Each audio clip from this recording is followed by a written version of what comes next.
নমস্কার, নতুন একটা ভিডিওতে সবাইকে স্বাগত জানাই। আজ আমার গন্তব্যস্থল গাইঘাটা জলেশ্বর মন্দির। যশোর রোড ধরে বনগাঁ থেকে মাত্র 20 কিলোমিটার এবং হাবড়া থেকে মাত্র 10 কিলোমিটার জলেশ্বর গ্রামে এই মন্দিরটি। আমাদের চারপাশে এমন অনেক পুরনো মন্দির আছে যেগুলোর ইতিহাস আমরা খুব কমই জানি। আমি চেষ্টা করি সেই মন্দিরগুলোর ইতিহাস যতটা জানি ভিডিওর মাধ্যমে আপনাদের সামনে তুলে ধরা। যদি ভিডিওটি ভালো লাগে চ্যানেলটি সাবস্ক্রাইব করে অবশ্যই পাশে থাকবেন।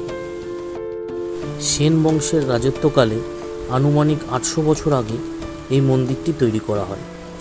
মহাদেব 12 মাস থাকেন জলের নিচে। বছরে একদিন জল থেকে তিনি উঠে আসেন।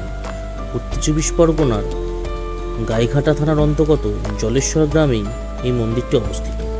বছরে একদিন মহাদেব জল থেকে উঠে আসেন, সেই কারণেই এই গ্রামের নাম এবং এই মন্দিরের নাম জলেশ্বর। এই মন্দিরের গায়ে একটি পুকুর আছে, সেই পুকুরটার নাম শিব পুকুর। চৈত্র মাসের 3য় সোমবার এই পুকুর থেকে বিগ্রহ তোলে সন্ন্যাসীরা এবং হালিশহর গঙ্গায় সেই বিগ্রহটিকে স্নান করিয়ে 8টি গ্রামের ভক্তদের বাড়িতেই পূজিত হয় দেবতা। ঠিক পয়লা বৈশাখের দিন বিগ্রহটিকে আবার শিবপুকুরের জলের নিচে ডুবিয়ে দেওয়া হয়। চড়কের মেলায় বহু মানুষের সমাগম হয় এই মন্দিরে। মহাদেবের দর্শন করতে সময় করে একবার চলেই আসুন না এই মন্দিরে।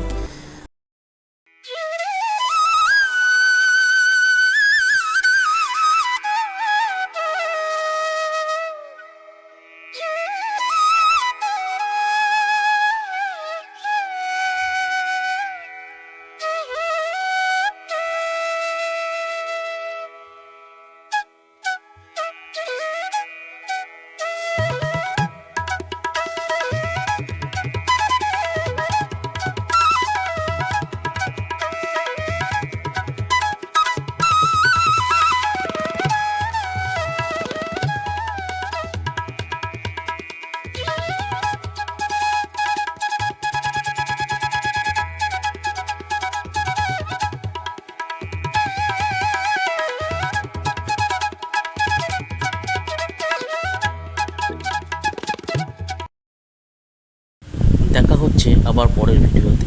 তত সময় ভালো থাকবেন, সুস্থ থাকবেন।